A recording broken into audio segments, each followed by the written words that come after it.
करती हूँ आप सब बहुत सही होंगे, अच्छे से होंगे। आज मुझे बहुत दिन बाद लगा कि कुछ ज़रूरी चीज़ें हैं जो बहुत दिन से मैंने शेयर नहीं किया। अब तक आप लोगों ने मेरा 117 वीडियो तो देख ही लिए होंगे, तो उन्हीं वीडियो में से आप सबके दिल में ये सवाल ज़रूर जगता होगा कि मैं करती क्या हूँ असल में। तो मेरा प्रॉपर कोई इंट्रोडक्शन वीडियो के लिए आप लोगों ने काफ़ी बार बहुत सारे वीडियो के नीचे जाके रिक्वेस्ट डाला था, तो आज मैं लेके आ गई हूँ कुछ इंट्रोडक्शन वीडियो। उम्मीद करती हूँ आप सबको बहुत अच्छा लगेगा। पहली बात तो आज मैं दोहा में हूँ। आज नहीं, पिछले 2 महीने से मैं दोहा में आई हुई हूँ। पहले मैं इंडिया में एयर इंडिया के लिए काम करती थी, करीबन 5-6 साल तक वहाँ पे काम किया। उसके बाद 1 साल मैंने एक्सिस बैंक में काम किया और रिसेंटली 2-3 मंथ्स ही हुआ है जब मैं कतार में आई हुई हूँ। आज मैं जो बोलने जा रही हूँ उसके बारे में आपके दिमाग में बहुत सारे सवाल लगेंगे। मुझे आपको लग भी सकता है कि मैं कुछ डिसीजन के बारे में ऐसी चीज़ें बता रही हूँ जो शायद बहुत कंट्रोवर्शियल होने वाला है, लेकिन मुझे लगता है आप कोई भी बड़ा कदम लेने से पहले थोड़ा दोबारा सोच लिया कीजिए। जो मेरे से एक गलती हो गई है, मुझे यहाँ आने के बाद रिग्रेट करना पड़ रहा है। फ़िलहाल मैं दोहा में भी एक एयरलाइन में ही आई हूँ। आई होप आप सबको पता ही है दोहा में एयरलाइन मतलब कौन सा, कतार में कौन सी एयरलाइन चलती है आप सबको बहुत अच्छे से पता है, यहाँ का डोमिनेंस क्या है। तो मैं खुश बिल्कुल नहीं हूँ, ये तो नहीं बोलूँगी, लेकिन मुझे लगता है इंडिया में जो लोग 15,000, 20,000, 30,000 की सैलरी करते उनके लिए ये जॉब सही है। लेकिन जो लोग ऑलरेडी 1,00,000, 2 लाख कमा चुके हैं, जिनके ऑलरेडी एक्स्ट्रा एक इनकम है या एक जॉब छोड़ के, बिज़नेस छोड़ के कुछ और साइड इनकम है, या कोई इंटरनेट में थ्रू सोशल नेटवर्किंग या कोई और बिज़नेस आप लोगों का है सॉर्टेड, तो मुझे नहीं लगता ये मिडिल ईस्ट आपके लिए सही जगह है। तो जब मैं यहाँ आ रही थी, बैक ऑफ द माइंड मेरा ये भी चल रहा था कि बहुत दिन से कनाडा के लिए ट्राई किया जा रहा है। इंडिया से तो स्ट्रगल बहुत ज़्यादा है, तो शायद मिडिल ईस्ट से स्ट्रगल थोड़ा सा कम होगा या माइग्रेट करना अपने आप को बहुत आसान हो जाएगा। लेकिन यहाँ की सच्चाई कुछ और है, क्योंकि जब भी आप लैंड करते हैं ना, तो आपको जो भी कंपनी स्पॉन्सरशिप देती है, तो उसी कंपनी के साथ मिनिमम 1 साल या कॉन्ट्रैक्ट पीरियड ख़त्म होने तक आपको काम करना ही है, जो कि बाकी मिडिल ईस्ट में ऐसा नहीं है। आप कंपनी स्विच कर सकते हो, आप अपना स्पॉन्सर को चेंज करा सकते हो अपने वर्क परमिट में, या जो भी आईडी कार्ड मिलती है आपको कंपनी की तरफ से। इस वीडियो के ख़त्म करते वक्त मैं सब कुछ दिखा दूँगी आपको। जैसा कि मैंने पहले बोला है, आपने काफ़ी वीडियो ये भी देखा होगा एयर इंडिया के बारे में।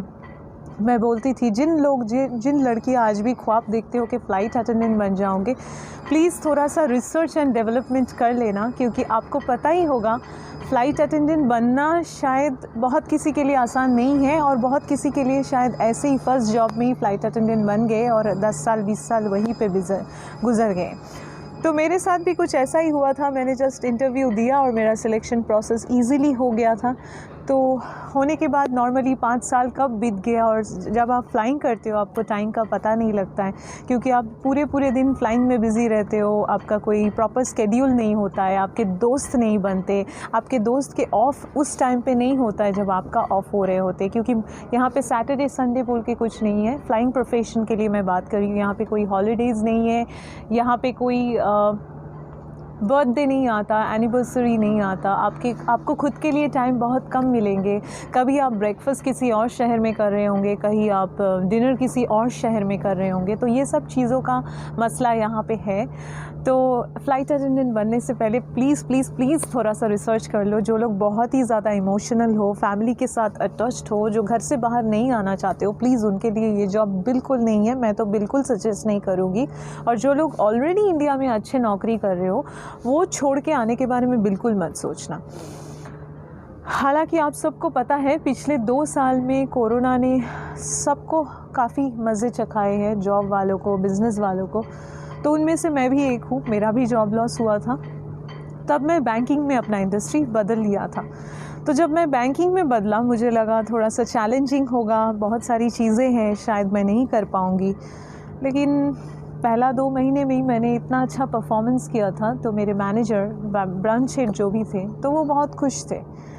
लेकिन क्या बोलूँ, ऐसे कब एक साल बीत गया मुझे पता नहीं लगा। तो करीबन 1 साल तक मैंने एक्सिस बैंक में भी काम किया, जो कि जाने माने बैंक है इंडिया में। जिन लोग काम करते हो उनको पता ही होंगे, जो लोग बैंक में काम करते हो। तो फ़िलहाल मैंने बैंक में भी काम किया और उसके बाद जब कतार एयरवेज़ का इंटरव्यू आया, मैं अपने आप को रोक नहीं पाया, क्योंकि किसी किसी के लिए शायद पैसा भी सब कुछ नहीं होता है, but end of the day पैसा भी मैटर करता है। अगर आप we all are earning for money, I hope. अगर मनी नहीं है तो किसी को भी मज़ा नहीं आएगा। मुफ्त में हम चैरिटी कोई भी नहीं करते, राइट। तो मैंने भी यही सोच के आ गया यहाँ पे, लेकिन यहाँ पे आने के बाद मुझे बहुत एडजस्टमेंट में प्रॉब्लम हो रही है। आप सबको पता है, जिन लड़कियों के लिए कतार एयरवेज़ का जॉब बहुत ही ड्रीम जॉब, वाव करने वाला जॉब है, मुझे वैसा कुछ लग नहीं रहा है। ये था कुछ सच्चाई जो मैंने आपके साथ बताया। अब मैं एविएशन की कुछ और सच्चाई आपको बता देता हूँ।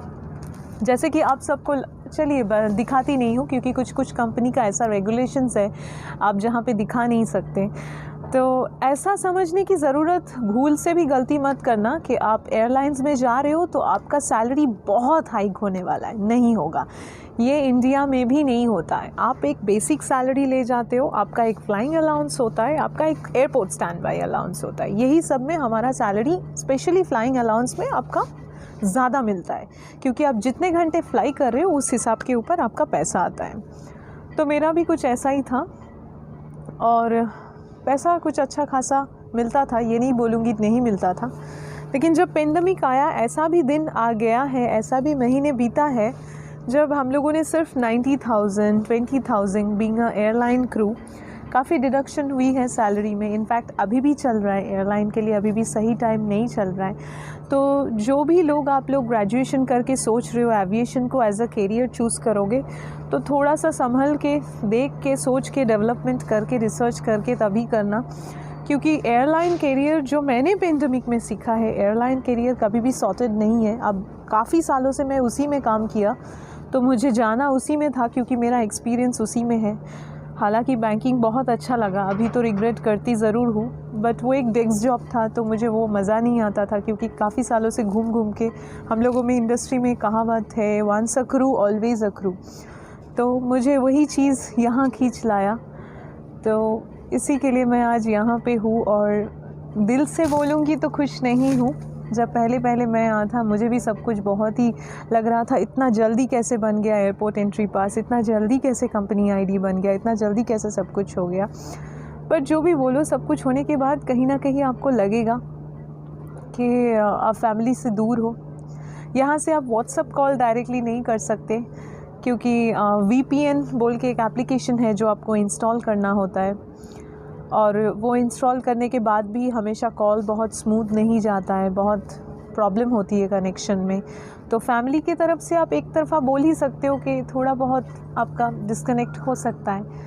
तो लॉन्ग टाइम के लिए तो एयरलाइन कैरियर अच्छा नहीं है। तो जो लोग अभी अभी ग्रेजुएशन किए हो या जस्ट 10+2 करके सोच रहे हो इंडिया के बाहर जाऊंगा, काम करूंगा, इतना आसान नहीं होता है कोई भी चीज़। पैसा कभी भी इजीली नहीं आता है। अपने आप को तोड़ के, मरोड़ के, बहुत सारा चीज़ें एडजस्ट करके, सैक्रिफाइस करके, कॉम्प्रोमाइज़ करके, तभी जाके ये हंसी आती है फेस में। ठीक है, थैंक यू। आज लेती हूँ आपसे विदा। उम्मीद करती हूँ ये वीडियो आपके लिए काफ़ी इन्फॉर्मेटिव रहा होगा। तो आज के लिए इतना ही काफ़ी है, फिर मिलेंगे एक नई वीडियो के साथ। धन्यवाद।